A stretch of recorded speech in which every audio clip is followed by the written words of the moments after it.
Assalamualaikum warahmatullahi wabarakatuh. Pada kesempatan ini kita akan membahas mengingat maut.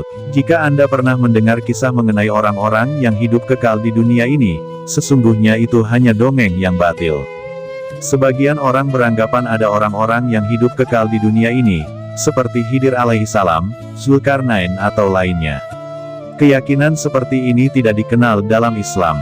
Karena tidak ada manusia yang hidup kekal di dunia ini. Kematian, sesungguhnya merupakan hakikat yang menakutkan, akan menghampiri semua manusia. Tidak ada yang mampu menolaknya. Dan tidak ada seorang pun kawan yang mampu menahannya. Kematian datang berulang-ulang, menjemput setiap orang tua maupun anak-anak, orang kaya maupun orang miskin, orang kuat maupun orang lemah. Semuanya menghadapi kematian dengan sikap yang sama. Tidak ada kemampuan menghindarinya, tidak ada kekuatan, tidak ada pertolongan dari orang lain, tidak ada penolakan, dan tidak ada penundaan. Semua itu mengisyaratkan bahwa kematian datang dari pemilik kekuatan yang paling tinggi. Meski sedikit, tak seorang pun manusia memiliki wewenang atas kematian. Hanya di tangan Allah semata pemberian kehidupan. Dan hanya di tangannya, mengambil kembali yang telah Dia berikan pada ajal yang telah digariskan. Allah Subhanahu wa Ta'ala berfirman, tiap-tiap yang berjiwa akan merasakan mati. Dan sesungguhnya pada hari kiamat sajalah disempurnakan pahalamu. Barang siapa dijauhkan dari neraka dan dimasukkan ke dalam surga, maka sungguh ia telah beruntung. Kehidupan dunia itu tidak lain hanyalah kesenangan yang memperdayakan. Ali Imran 185. Maut merupakan ketetapan Allah. Seandainya ada seseorang yang selamat dari maut, niscaya manusia yang paling mulia pun akan selamat. Namun maut merupakan sunnah ketetapannya atas seluruh makhluk. Allah berfirman, sesungguhnya engkau, Nabi Muhammad Shallallahu Alaihi Wasallam, akan mati dan sesungguhnya mereka akan mati pula. As-Zumar 30. Tidak ada manusia yang kekal di dunia ini. Kami tidak menjadikan hidup abadi bagi seorang manusia pun sebelum kamu, Muhammad, maka jikalau kamu mati, apakah mereka akan kekal? Tiap-tiap yang berjiwa akan merasakan mati. Kami akan menguji kamu dengan keburukan dan kebaikan sebagai cobaan, yang sebenar-benarnya. Dan hanya kepada kamilah kamu dikembalikan. Al-Anbiya 34-35. Menghindar dari kematian. Kekuasaan Allah meliputi segala sesuatu. Dia telah menetapkan kematian atas diri manusia. Sehingga bagaimanapun manusia berupaya menghindar darinya, kematian itu tetap akan mengejarnya. Allah Subhanahu wa Ta'ala berfirman, di mana saja kamu berada, kematian akan mendapatkan kamu, kendatipun kamu di dalam benteng yang tinggi lagi kokoh. An-Nisa 78. Katakanlah, sesungguhnya kematian yang kamu lari daripadanya, maka sesungguhnya kematian itu akan menemui kamu, kemudian kamu akan dikembalikan kepada Allah, yang mengetahui yang gaib dan yang nyata, lalu Dia beritakan kepadamu apa yang telah kamu kerjakan. Al-Jumu'ah 8. Dan datanglah sakaratul maut yang sebenar-benarnya. Itulah yang kamu selalu lari daripadanya. Ka'af 19. Kematian sebagai bukti nyata kekuasaan Allah, dan siapapun tidak ada yang dapat mengalahkannya. Allah Subhanahu wa Ta'ala berfirman, kami telah menentukan kematian di antara kamu dan kami sekali-kali tidak dapat dikalahkan. Al-Waqiah 60. Allah menantang kepada orang-orang yang menyangka bahwa mereka tidak dikuasai oleh Allah, dengan mengembalikan nyawa orang yang sekarat, jika memang mereka benar. Allah Subhanahu wa Ta'ala berfirman, maka mengapa ketika nyawa sampai di kerongkongan? Padahal kamu ketika itu melihat, dan kami lebih dekat kepadanya daripada kamu, tapi kamu tidak melihat, maka mengapa jika kamu tidak dikuasai oleh Allah? Kamu tidak mengembalikan nyawa itu kepada tempatnya, jika kamu adalah orang-orang yang benar. Al-Waqiah 83-87. Manusia tidak akan lepas dari ajal, bahkan ajal itu meliputinya. Imam Bukhari telah meriwayatkan dari Abdullah, dia berkata, Nabi Shallallahu Alaihi Wasallam membuat garis segi 4, dan beliau membuat garis di tengahnya keluar darinya. Beliau membuat garis-garis kecil kepada garis yang ada di tengah ini dari sampingnya yang berada di tengah. Beliau bersabda, ini manusia, dan ini ajal yang mengelilinginya, atau telah mengelilinginya. Yang keluar ini adalah angan-angannya. Dan garis-garis kecil ini adalah musibah-musibah. Jika ini luput darinya, ini pasti mengenainya. H.R. Bukhari, No. 5938. Jika demikian, maka bagaimana mungkin manusia dapat lari dan selamat dari kematian? Ketahuilah, sesungguhnya umur kita di dunia ini terbatas dan hanya sebentar. Orang yang berakal, sepantasnya tidak tertipu dengan gemerlapnya dunia, sehingga melupakan bekal menuju akhiratnya. Dari Abu Hurairah, sesungguhnya Rasulullah Shallallahu Alaihi Wasallam bersabda, umur umatku antara 60 sampai 70 tahun. Dan sangat sedikit di antara mereka yang melewati itu. H.R. Ibnu Majah, No. 4236, Tirmidzi, No. 3550. Lihat As-Sahihah, No. 757. Anjuran mengingat kematian.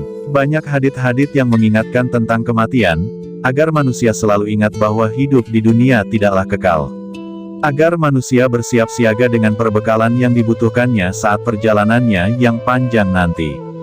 Rasulullah Shallallahu Alaihi Wasallam bersabda, perbanyaklah mengingat pemutus kenikmatan, yaitu kematian. Hari Ibnu Majah, No. 4258, Tirmidzi, Nasai, Ahmad. Dalam riwayat At-Tabrani dan Al-Hakim terdapat tambahan. Perbanyaklah mengingat pemutus kenikmatan, yaitu kematian. Karena sesungguhnya tidaklah seseorang mengingatnya di waktu sempit kehidupannya, kecuali, mengingat kematian itu melonggarkan kesempitan hidup atas orang itu. Dan tidaklah seseorang mengingatnya di waktu luas kehidupannya, kecuali, mengingat kematian itu menyempitkan keluasan hidup atas orang itu. Sahih Al-Jami'us Sagir, No. 1222, Sahih At-Targhib, No. 3333. Shumaid bin Ajlan berkata, barang siapa menjadikan maut di hadapan kedua matanya, dia tidak peduli dengan kesempitan dunia atau keluasannya. Muhtasar Minhajul Qasidin, halaman 483, Tahqiq Syekh Ali bin Hasan Al-Halabi. Orang yang banyak mengingat kematian dan mempersiapkannya dengan iman yang sahih benar, tauhid yang halis murni, amal yang sholih, sesuai dengan tuntunan, dengan landasan niat yang ikhlas, itulah orang-orang yang paling berakal. Dari Ibnu Umar, dia berkata, aku bersama Rasulullah Shallallahu Alaihi Wasallam. Lalu seorang laki-laki Ansar datang kepada beliau, kemudian mengucapkan salam kepada Nabi Shallallahu Alaihi Wasallam. Lalu dia bertanya, wahai Rasulullah, manakah di antara kaum mukminin yang paling utama? Beliau menjawab, yang paling baik akhlaknya di antara mereka. Dia bertanya lagi, manakah di antara kaum mukminin yang paling cerdik? Beliau menjawab, yang paling banyak mengingat kematian di antara mereka, dan yang paling bagus persiapannya setelah kematian. Mereka itu orang-orang yang cerdik. H.R. Ibnu Majah, No. 4259. Hadits Hasan. Lihat As-Sahihah, No. 1384. Marilah kita renungkan sabda Nabi Shallallahu Alaihi Wasallam yang mulia. Mayit akan diikuti oleh 3 perkara, menuju kuburnya, 2 akan kembali, 1 akan tetap. Mayit akan diikuti oleh keluarganya, hartanya, dan amalnya. Keluarganya dan hartanya akan kembali, sedangkan amalnya akan tetap. H.R. Bukhari, Muslim, Tirmidzi, Nasai. Penyesalan orang kafir saat kematian. Janganlah seseorang menolak keimanan dan meremehkan amal solih, karena suatu saat pasti akan menyesalinya.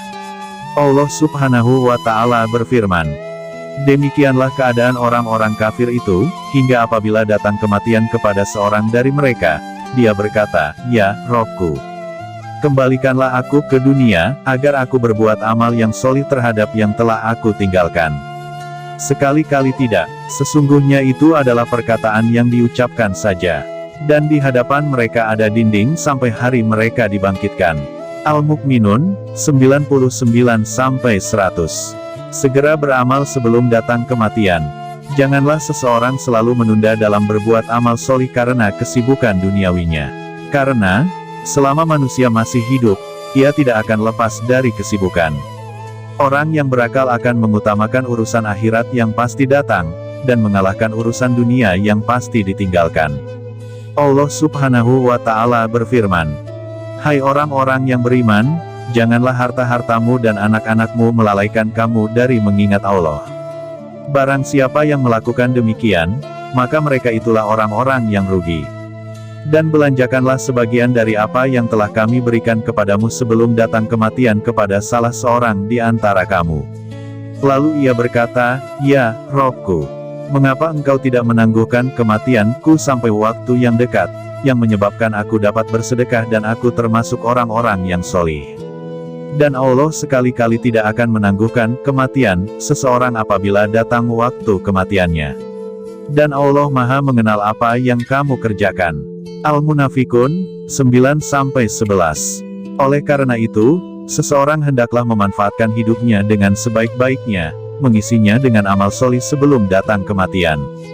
Imam Bukhari meriwayatkan dari Abdullah bin Umar radhiyallahu anhuma, dia berkata, Rasulullah shallallahu alaihi wasallam memegang pundakku, lalu bersabda, "Jadilah engkau di dunia ini seolah-olah seorang yang asing, atau seorang musafir." Dan Ibnu Umar mengatakan, "Jika engkau masuk waktu subuh, maka janganlah engkau menanti sore. Jika engkau masuk waktu sore, maka janganlah engkau menanti subuh. Ambillah dari kesehatanmu untuk sakitmu, dan ambillah dari hidupmu untuk matimu." H.R. Bukhari, No. 5937. Hendaklah setiap orang waspada terhadap angan-angan panjang umur, sehingga menangguhkan amal solih. Nabi Shallallahu alaihi wasallam bersabda, "Anak Adam semakin tua, dan dua perkara semakin besar juga bersamanya, cinta harta dan panjang umur." H.R. Bukhari, No. 5942, dari Anas bin Malik. Sesungguhnya, masa 60 tahun bagi seseorang sudah merupakan waktu yang panjang hidup di dunia ini. Cukup bagi seseorang merenungkan tujuan hidup, sehingga tidak ada uzur bagi orang yang telah mencapai umur tersebut. Dari Abu Hurairah, dari Nabi Shallallahu alaihi wasallam, beliau bersabda, Allah meniadakan alasan seseorang yang dia telah menunda ajalnya sehingga mencapai 60 tahun. H.R. Bukhari, No. 5940.